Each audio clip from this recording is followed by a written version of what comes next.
What if burnout wasn't a problem to fix, but a signal guiding you toward deeper alignment with life?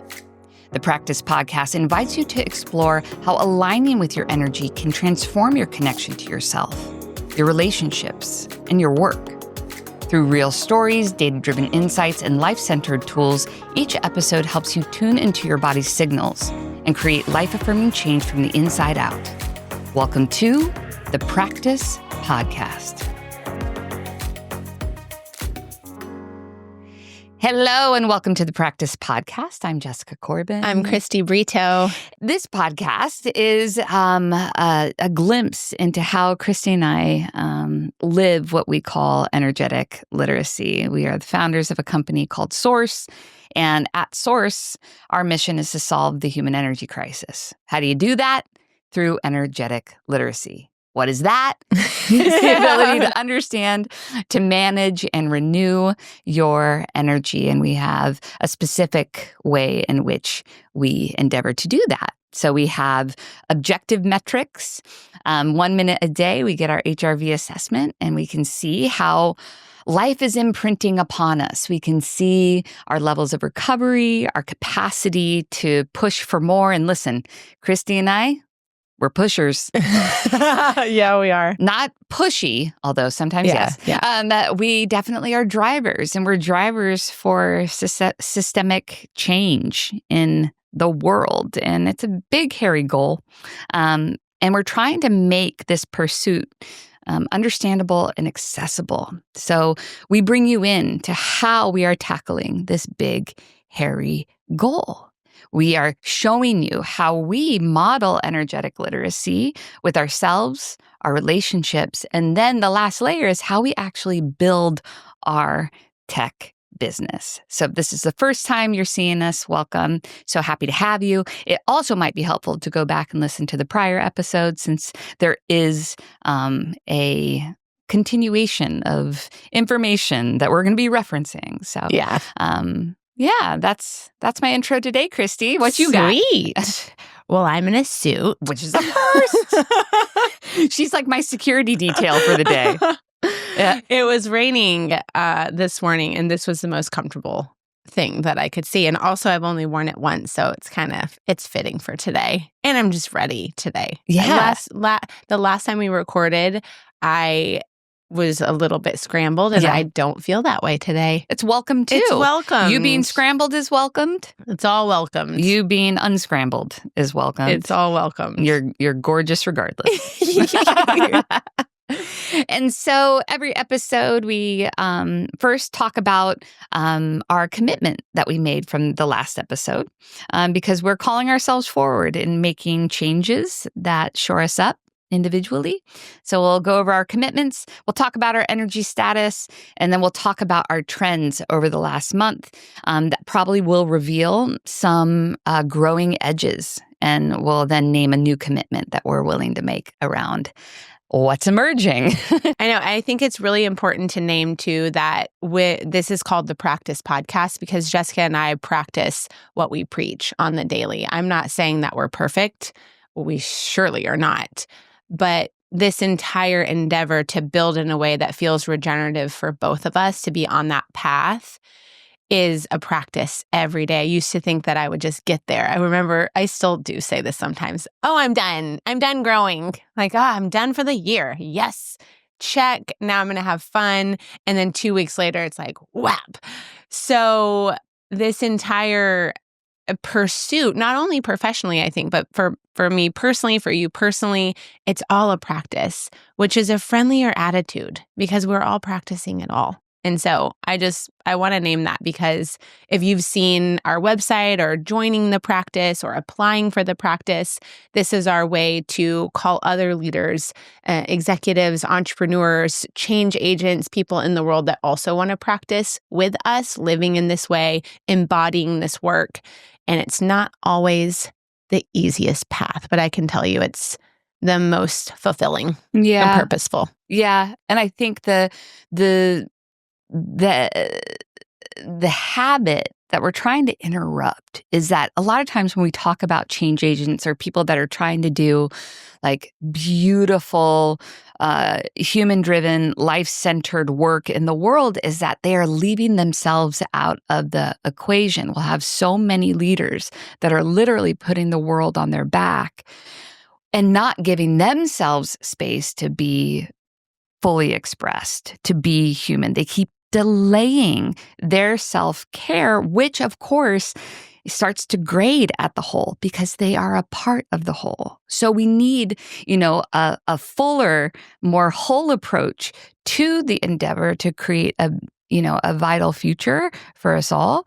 And this is, again, how we personally get that done. Exactly. Which brings me to the commitment from last week. You so go I'll first. start because you started last time. Thank you. So last time we spoke, I have revealed, I can't even say that I'm moving. Like, it's so hard for me still to say that. I've revealed the fact. It's hard because I've lived here for a long time. And it's just hard to articulate and admit that I'm moving without me still feeling like I'm throwing the towel in on my life. With that said, though, having the commitment from last week is all about designing a life that feels appropriate for this phase of my life. And speaking of how we practice embodying this work, what I've been doing is asking questions and leaving space for answers to reveal versus going to chase down goals and lists and reasons and justifications and the why and talking really fast about what I'm doing because I'm trying to filter through this choice of me physically moving my location from LA to Boise, Idaho. Like, this is a very big life change for us. Although it's going to be a trial year, it still feels really significant. So last time we spoke, this was about me getting quiet and me presencing myself to what is coming forward as undeniably true, as the path that feels more whole for me as a person. And I've been working with my coach, who I call on all the time. And it's really just a bit more clarity. Last time, the puzzle pieces were all kind of here, and now they're slowly starting to form again, which feels incredibly gratifying because I no longer feel, after some big block removals with Laurel, like it was a whole thing that we will be diving into again this week, that I have to sacrifice one for the other. It's still that running tape that I have to sacrifice being a mother in order to be a founder, that I have to sacrifice being a founder in order to be a mother. What I found is the through line. There was fear still that is only and beneficial to me. That if I design with 8 to 12 weeks vacation, working from 8 to 3 and then turning off, being able to work from anywhere because I don't know the movability of my household, and I could go on, that great, that's beneficial to me, but those around me, how does that impact them? And then I get scared that I'm too much to be dealing with as the COO of the company. If I was in another role, it would feel easier, but the responsibility that I feel to keep this ship afloat, alive, and resourced, it's not a responsibility I feel that I'm responsible for because I signed up for it. It's a responsibility that I want. So it would be so much easier if I was in a job that I didn't like and I didn't want to do it, because I would be like, bye, I'm going to go do this. And then I'll do something solo so I don't have to impact anybody else with my muchness, my pregnancies, my kids' aftercare getting canceled, my schedule. It feels that's just kind of, how did I explain it to Laurel? Not utopian, but wow, good luck. That's not working hard enough. That you're going a little soft. This much accommodation feels ridiculous. Then when I examine it, it doesn't at all. I start to look at the facts. So then I look at the evidence and go, that's actually 35-hour work weeks. That's normal vacation. These aren't too big of things to ask for, but my system feels constricted to ask for anything because of a series of reasons, historical past traumas that I've had, things that I've had to filter through, me needing to be perfect in every single way and show up for everyone in every single way so that I'm looked at as successful and she's doing it and she's amazing. So I've been filtering through all that, and I'm just going to experiment with putting forth my ideal and noticing what happens around me. And when things start to happen around me, conversations, resistance, feelings, I can be with them honestly versus trying to fix all of it. And that's the next best step that I have come up with. Beautiful. Well done. I think what we need to look at is what the business can tolerate. Exactly. If the business can tolerate a 35-hour work week with 8 to 12 weeks of vacation, then I think you won. Right. But if the business is going to take time to adjust to that, my question for you is, do you feel available for that transition phase? Okay. Very much. And that is another step of clarity. Yeah. I don't need this to happen overnight. Yeah. My body just needs to know it's possible. Right. That's really it. Right. And that's how you are defining success. Yes. It's like, okay, so, but we can be also successful along the way. It isn't like we want to delay the feeling of success until we get there. No. It is not necessarily, listen, there are a lot of things that are not normal about you and I. So it's par for the course that then what our team else doesn't leave our company wants to happen. No, our team doesn't leave our company. The people that work around us in our teams at Source, they stay. So there's something going right. There is a lot going right. There is. We're literally doing the impossible. It is. It's just about continuing to steward. Be a steward of the impossible, and the exceptional things or the things. Two non-technical, women don't often venture out to go start a tech company. We did. That's abnormal. And it's abnormal not to take venture along with it. And we decided to not take venture capital and get ourselves enmeshed into a system that would only cause the problem that we're trying to solve. That's also abnormal. There's a lot of beautifully abnormal things about us. This request is abnormal. And that is why you're a renegade. Yeah.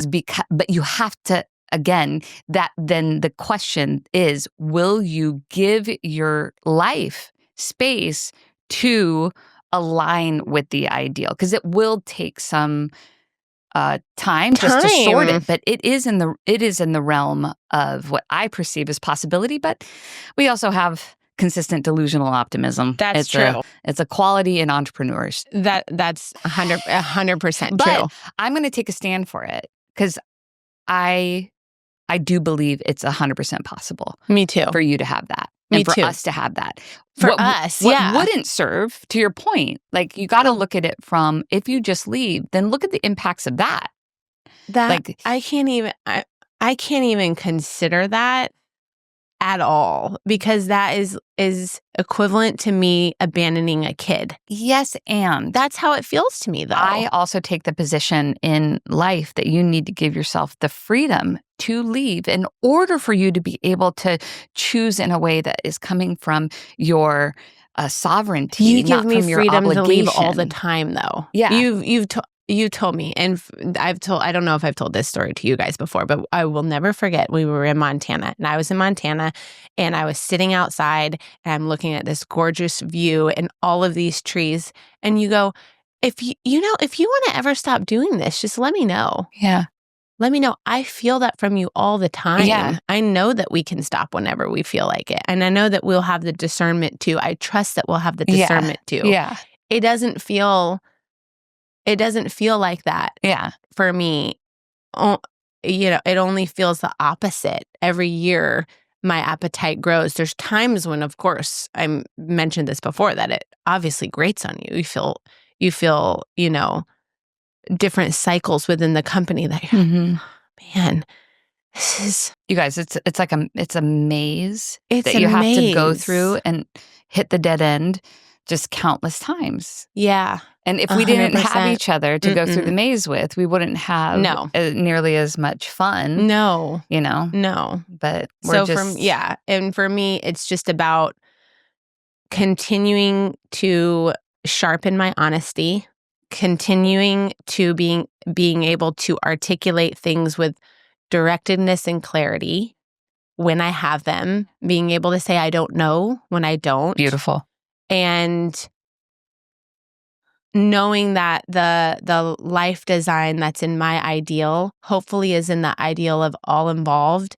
And if it comes to a point in the transition where it isn't enough, then we hire a COO. That's right. I don't care what my title is in this company. Yeah. You know that. I'm just happy to be here. I'm just happy to be here. I'm happy to build in this way. I find our big, hairy problems and goals something so interesting for my personality to figure out, which is why I love this position. But yeah, I feel tremendous relief knowing that my ideal is even out there. Yes.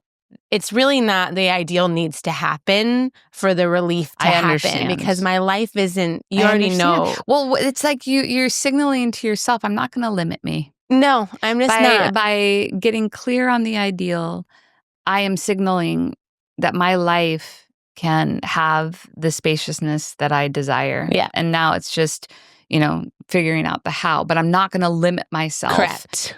Because then there will be another part of you that gets like, I'm going to burn the whole thing down if you don't give her a shot. I know.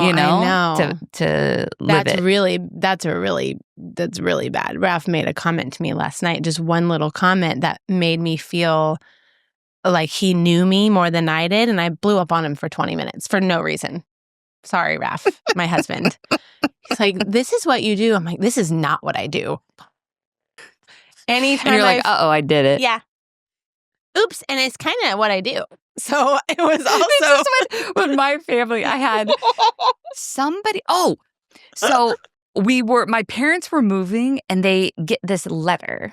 My mom gives me this letter and she goes, Ryan, my older brother, he wrote a letter in his junior high class, or maybe it was even elementary school, about me. And she's like, you want to read this? And like his first thing that he writes in this letter is like, she's my younger sister and she's, some good things. And then it was like, and she's argumentative. And I was like, oh! So then I go home and I ask Andy, hey, babe, do you think I'm argumentative? And he's like, oh, yeah. And I was like, whoa.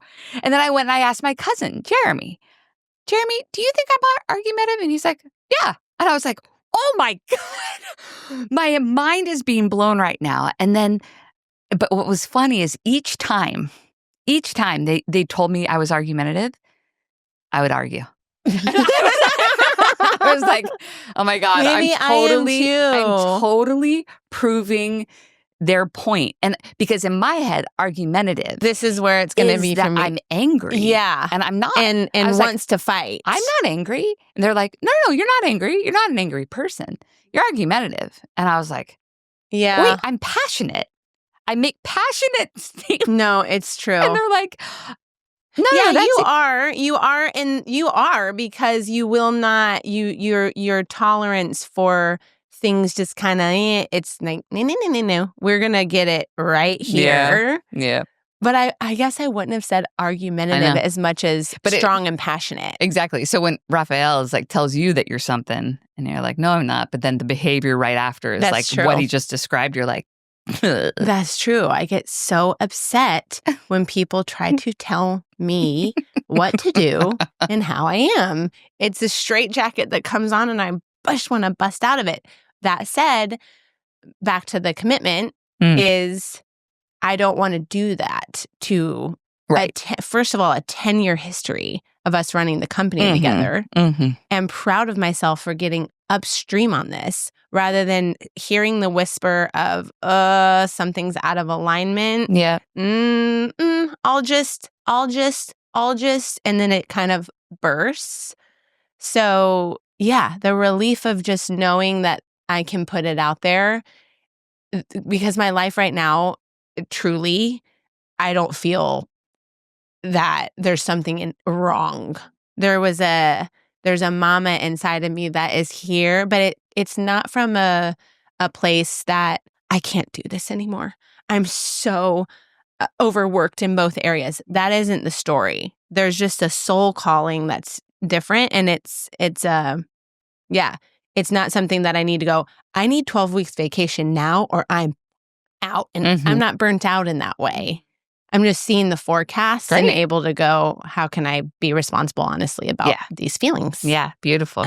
Yeah. So that was your commitment. Yes. And you stayed true to your commitment. I did. And what's your energy status today? My energy status today is a maintain day. And it's so cool. The feature that we added. Okay. I'm going to plug it right now.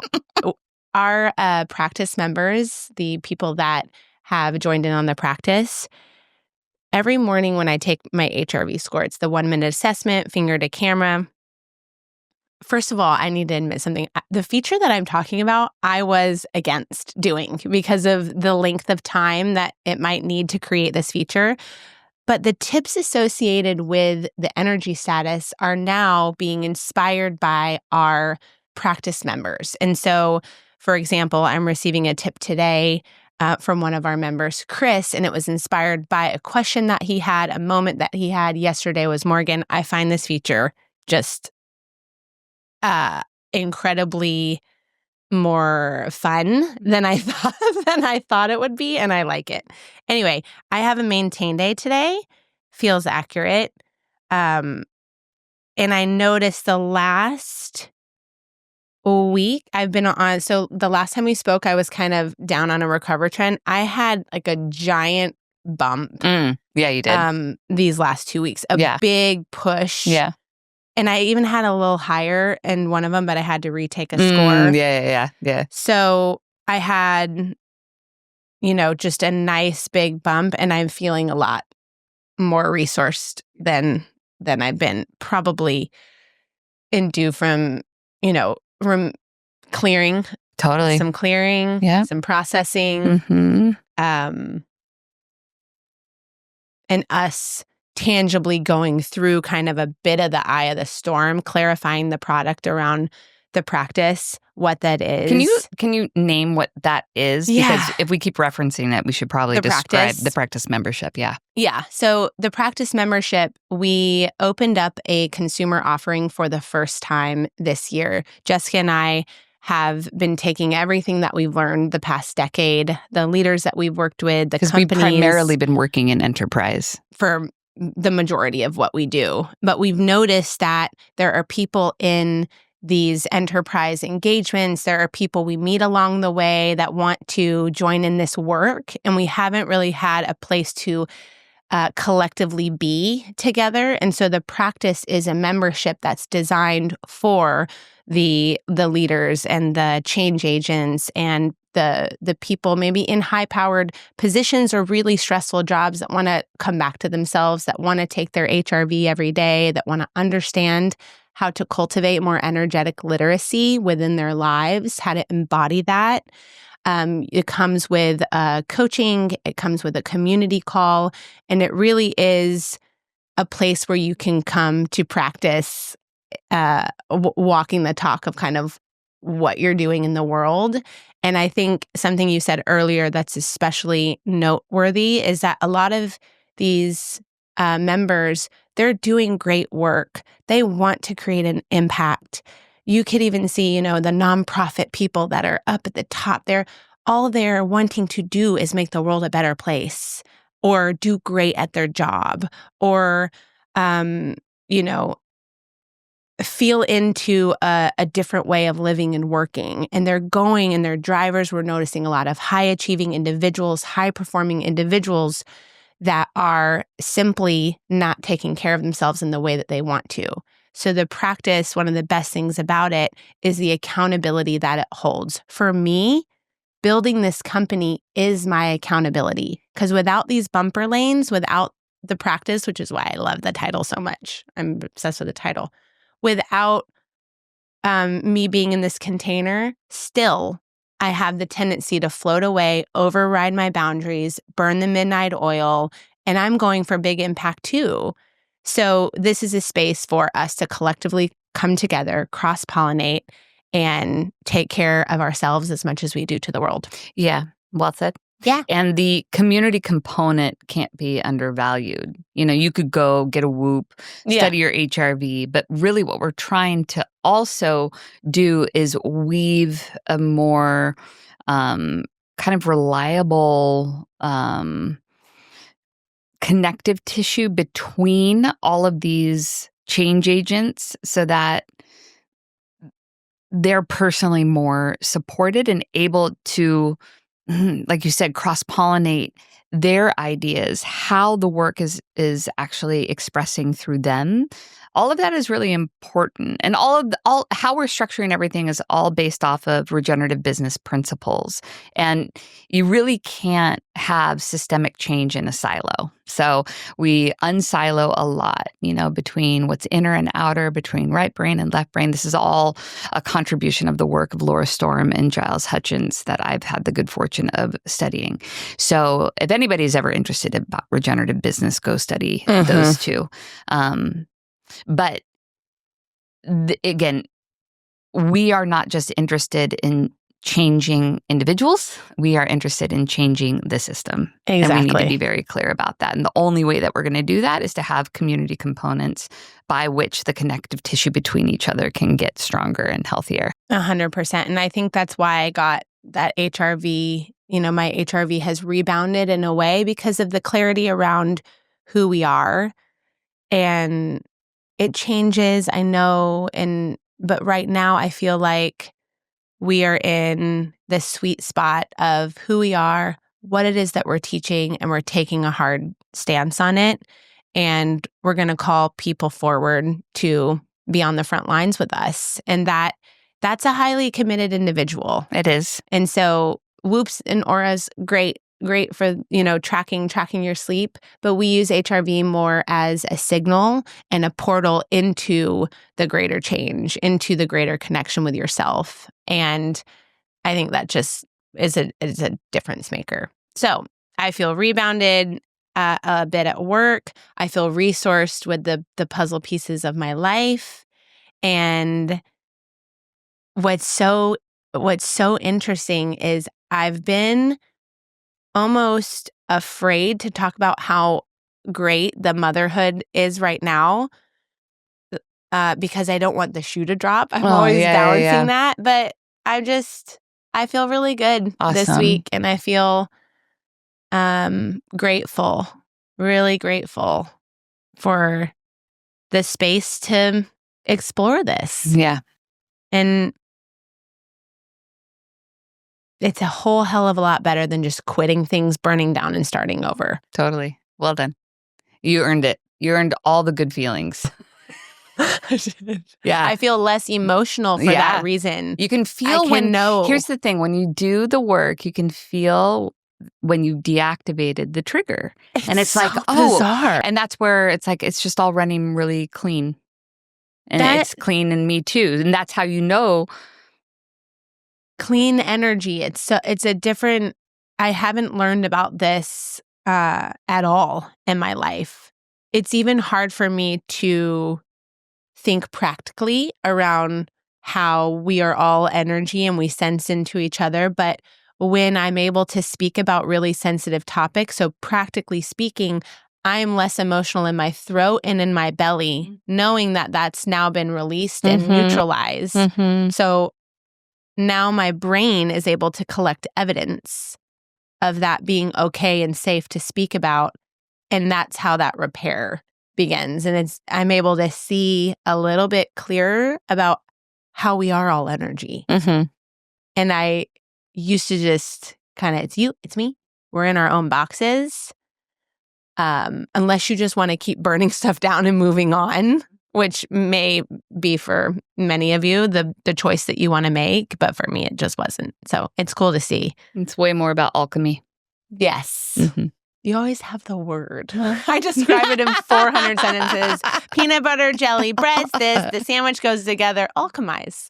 Oh, yeah. That's the word. So then what was the edge or what is the commitment for this next round? Because, I haven't felt a lot of edges the last couple weeks. Yeah, fair. I've been through some sticky stuff. There may be more coming, but I haven't felt particularly to the edge. I've felt a bit in a flow. Mm-hmm. And yeah, I'm the commitment. I've been on my walks. I do them daily, even in the rain. Just walking around. I put in, the practice member community. There's members joining in on the walks, which is fun. Right.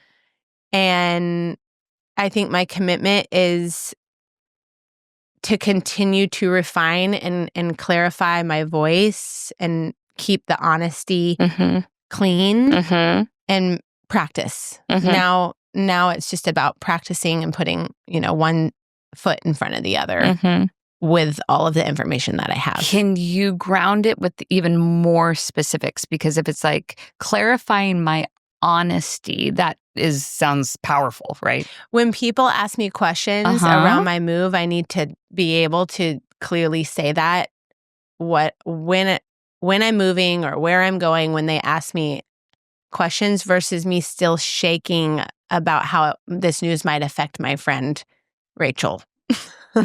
Rachel, now you know she's moving. So I get worried about the letdown. I get so worried about other people's reactions. It's something that I've been talking about for 2 episodes. The relationality of all of it, more at bats. Just hearing the questions. What do you need to know? Like what that part that feels overly responsible for other people's experience. That what is they that will part? like me and love me regardless of my news. Okay.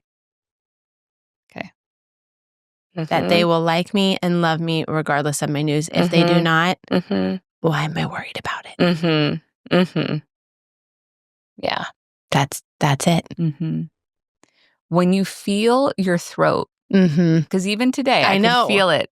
So there is a little still there you can work with. Oh, yeah. So I've just opened it now, but now it's like I need a lot of at-bats. You're speaking it. So when I say get to specificity, when you feel it happen, have the practice, maybe the commitment this next time is to rub it.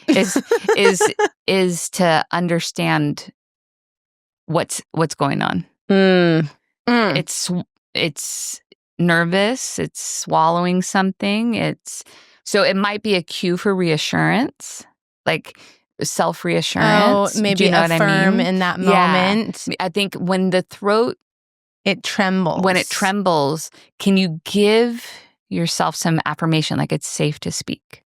Some security. Some security. Some security might feel nice because it's very new for me to deliver information that isn't favorable for the other party. Yeah. So there's, I feel into like a mantra that is all about like, it's safe to speak my truth, something like that, or it's safe to disappoint people.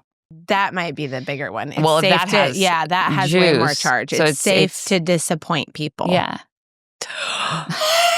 And so that would be the commitment. Over this next month, when I feel my throat tremble, I'm going to affirm myself that it's safe. It's safe to speak. It's safe to disappoint. It's safe to align with what's truth wanting and to say. Yeah, that's what I'm going to be practicing. Okay, cool. Yeah, nice. Good job. Yay. Okay, so my commitment was to move my body twice in a non-linear way. And I was able to do that. I made that commitment because I had on the last episode shared that I was like on a big push trend. And then I was just starting to kind of drop, and I could feel like the cliff. And a lot of that was just like when I get under-resourced, and I was starting to get under-resourced, there's some things that happen. One, I can get emotionally clingy, and I can also get like crabby. And what was the other things? It was like emotional safety was a big, relational trust. When I get under-resourced, I lose these abilities to maintain my emotional center and to, like have a relational type of experience that it's like feels that I won't be abandoned, right? That's what you were talking about last time. The movement felt like something that I needed to do to kind of resource myself, fill up my cup, shake off the grit so that I can come back to my center. When I get into grooves with work, it can, just because a lot of times it's work. You're in your analyzer, which is you're in your left brain, and you can feel, or I can feel, because I've spent enough time doing this, that I start to, again, get very lopsided where the analyzer is just like going, where I'm trying to figure out a problem, or I'm trying to figure out how to say it right, or all those things. You got to get actually back into, get your awareness, your consciousness, pull it over to the right side, into your somatic, visceral, and intuitive capacities in order to kind of feel more balanced. And what I know works for me is moving in a nonlinear way.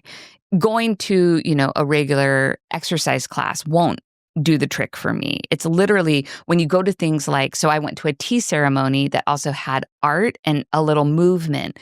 I am now occupying senses that I wouldn't occupy, like if I went to an Orange Theory class, you know what I mean? Like you're in imaginal realms, you're in a type of, and you guys, if you ever have the good fortune to be in the Los Angeles area and do a tea ceremony with Pangea tea, go and do it. Jade Wolf, who's, again, my nearest and dearest, also facilitated meditation and some kind of art experience. I walked into the room and the field in the space automatically put me into the right side of my brain.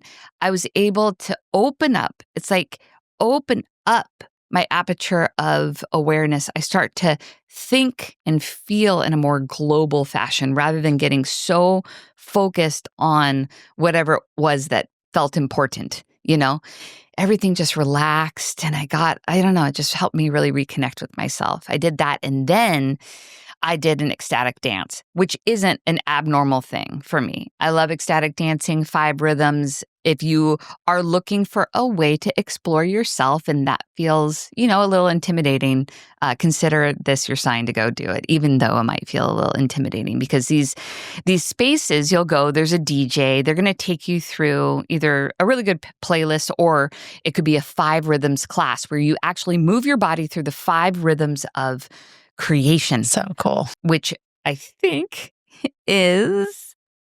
You can pull it up. Flow. No. Lyric. No.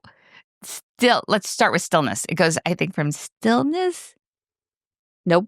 It's like flow. Chaos? Lyrical. Oh my God. This is horrible. Stillness, lyrical, staccato, chaos, flow, stillness. I think that's how it goes. Anyway, a lot of us are not oriented to all these 5 rhythms. Our lives have become monocultures, or like one frequency, and we aren't touching into all the frequencies of creation. And you guys, we are nature. We need to familiarize ourselves with the death rebirth cycle because it happens every single day on a cellular level. And this is what we do in yoga. The reason why we start in Shavasana and we end in Shavasana, which is called corpse pose, is because we're familiarizing our consciousness of birth and death. And life is not the opposite of death. Life holds both birth and death. So you're familiarizing your consciousness as such. Anyway, so that's what ecstatic dance does, is it takes you through these rhythms of creation. It helps you familiarize your system with what it means to be alive. And I still haven't cool done part, it yet. I know. But Because you know what I have done? Quick tip. I have done it alone. So as a precursor, Yeah. I've turned on music and just moved very primally alone. Yeah. And I could do it if everyone in the room was closing their eyes. Right. Which I think, truth be told, when I first got into ecstatic dance, I would go in and judge people. That looks weird. That person's bizarre. Or that person dances really good. Or that person is beautiful. And then I had a breakthrough one day because I went to my ecstatic dance and I would see the same person and I would judge him. And then I got curious about my judgment. Why am I so judgy about this one person? It was like this older gentleman that was bald. He wore a Hawaiian shirt, and the way that he danced, he would just hop and like shake and he looked chaotic. And again, in the dance, you hit this zone called chaos. And I would watch him and he would just let himself go. And it looked crazy. And then one day I had the insight, go dance with him during chaos. Oh my God.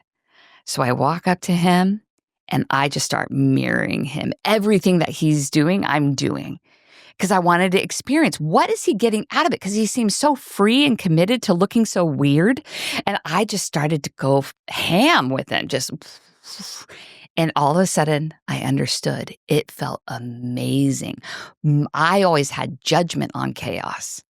I, control freak number one here, did not know how to surrender myself to chaos, to be reorganized for the better. I didn't understand it. And this man, in this moment, is just getting it. It was like a transmission. He was my fucking guru. Bald man with a Hawaiian shirt on that danced super weird is now my guru. And he gave me a gift. And this is the thing about judgment and holding curiosity around your judgment. Anyway, that's what the dance does for me, is that it allows me to be in a space and really work on releasing my judgment about anything and just following the sensation to see how life is wanting to emerge through my body. And that helps me to rebound. All of that to say, that's what helps me rebound. And I got into a better, I would say, after our last pod, I had 3 recover days, then 4 maintain days, then 5 push days in a row. So it was definitely a significant drop, and then just a nice, because I was really honoring everything. And then daylight savings. I don't know how is a 1 hour change affecting me so much, but the last 2 days have been recover.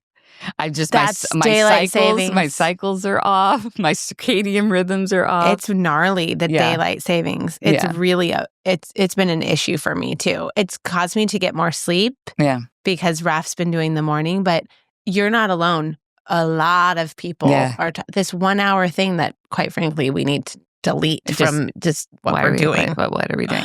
Anyway, so I see that showing up in my data. So it was 3 recover, 4 maintain, 5 push, and now we're kind of petered. Hopefully I'll rebound.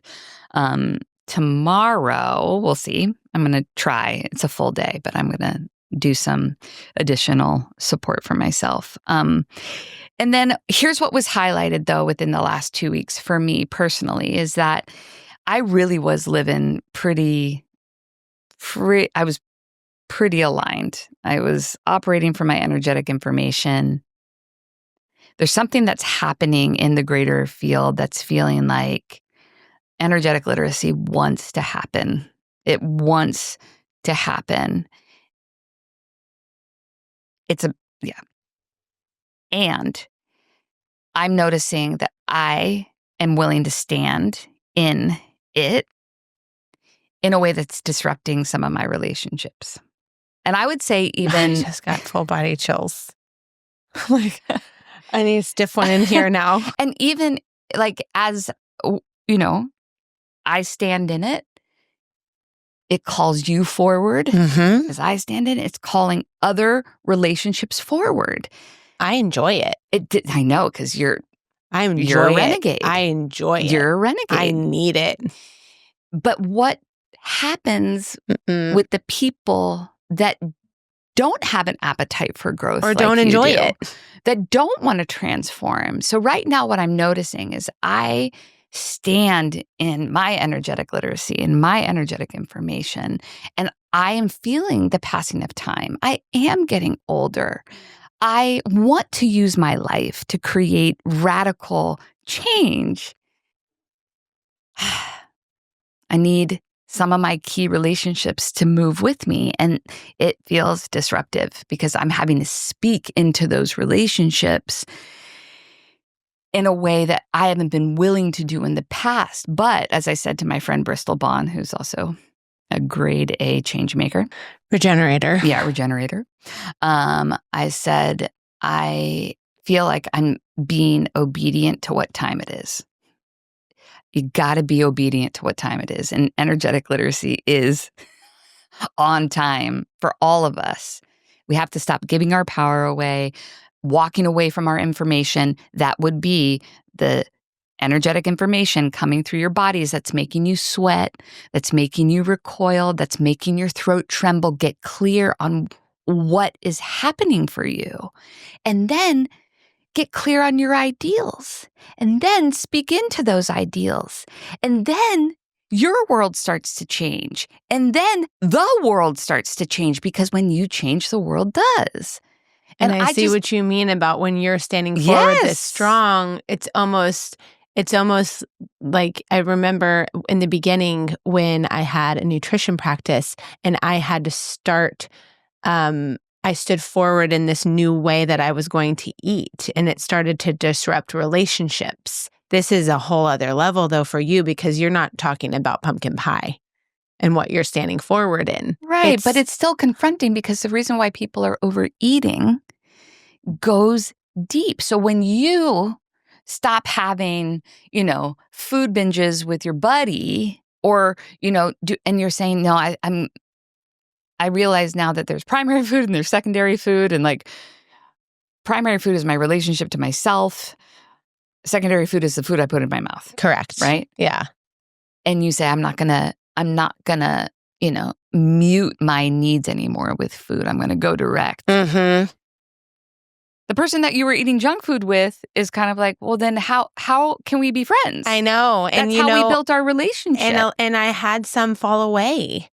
I had relationships fall away. Yeah. It was heartbreaking. Yeah. It's like we just grew apart. Yeah. It's I know. So I have a fear that the more I stand forward in the work, the more I'm going to disrupt relationships with some key people in my life. And that scares me, because I love them. And there was an invitation I read in Source Flow last week. By the way, if you're ever in LA, come to our Source Flow class where you can experience energetic literacy in motion. But there was an invitation. Cory Muscara wrote it, and it had everything to do with like, be careful to discern the difference between comfort with alignment. I loved when you read that. And it's really important, because just because it's familiar and cozy does not mean it's right for you. Totally. But then I also am not, I got to give everybody the dignity of their journey and their walk. So how do you reconcile this piece then? So this was my question around, like, what is then my commitment? My commitment.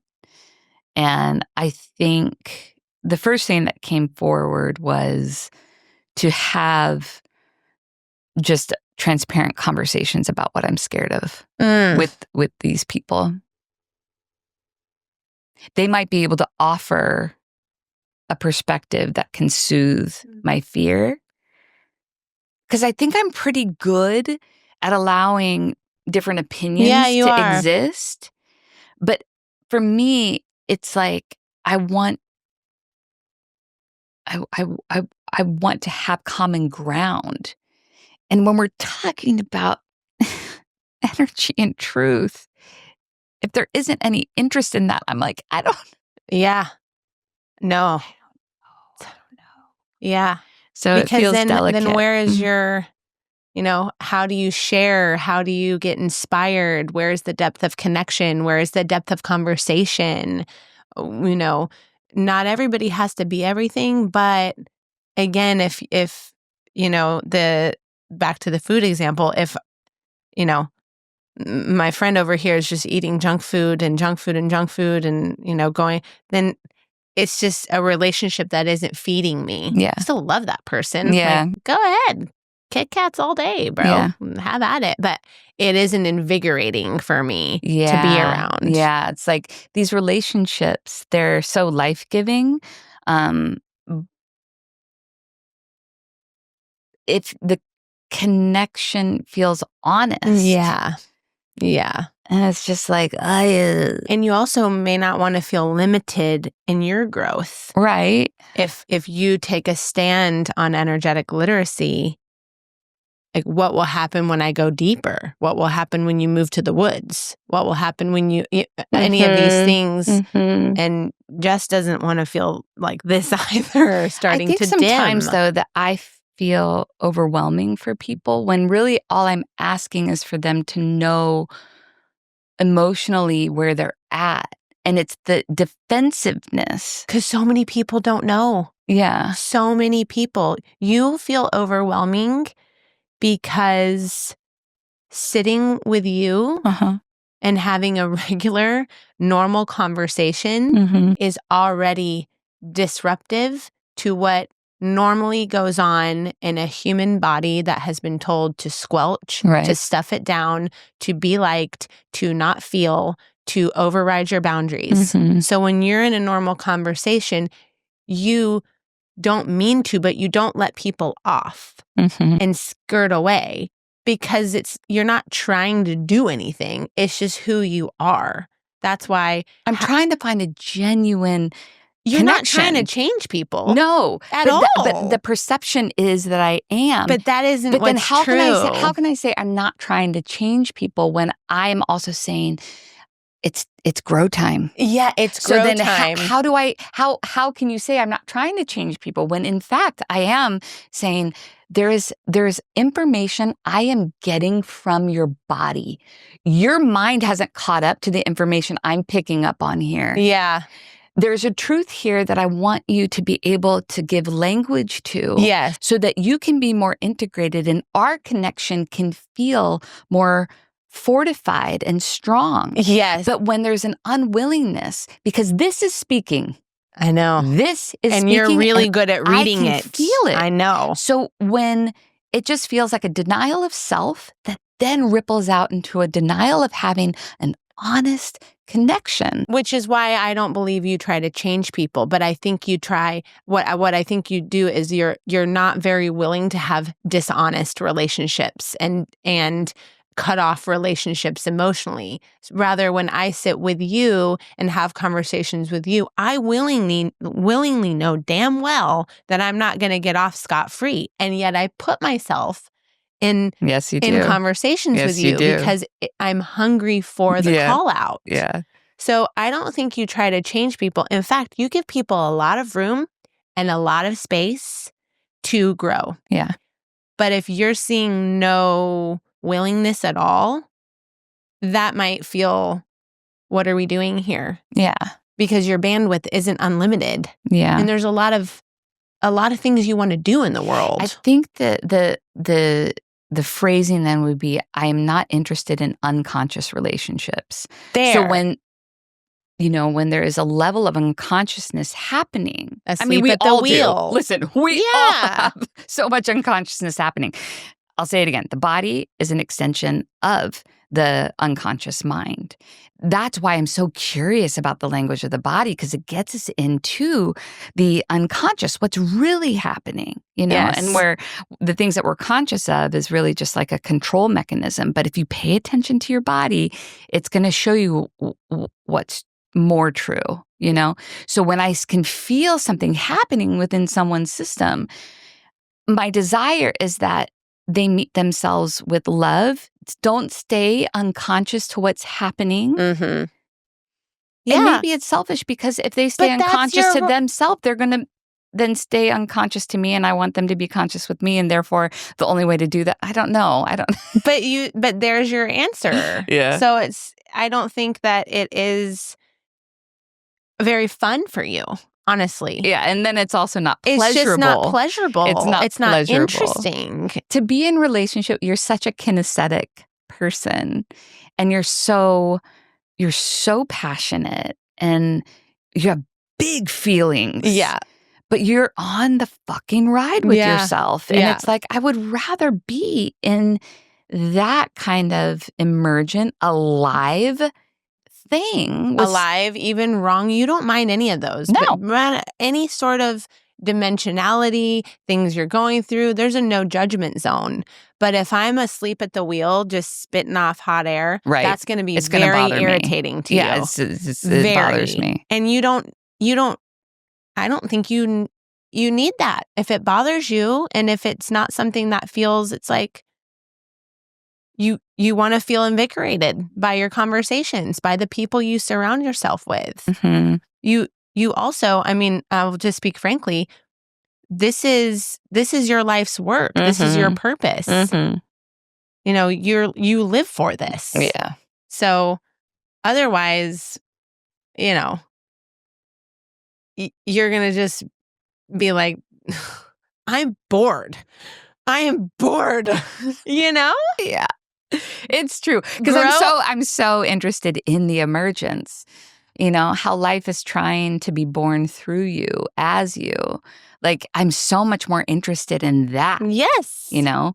But in order to do that, there is some time, effort, and honoring. Yeah. And you're allowed to evolve. And if the environments are not evolving with you or evolving in some way, examining them, I think, is really smart. Otherwise, at least for me, I'm in sort of this dead area, and then I start to sabotage in other ways.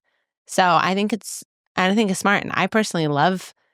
Like, oh God, I'm gonna have a conversation with Jessica, and I need to prepare, you know, because I'm ready to go. But then there's that.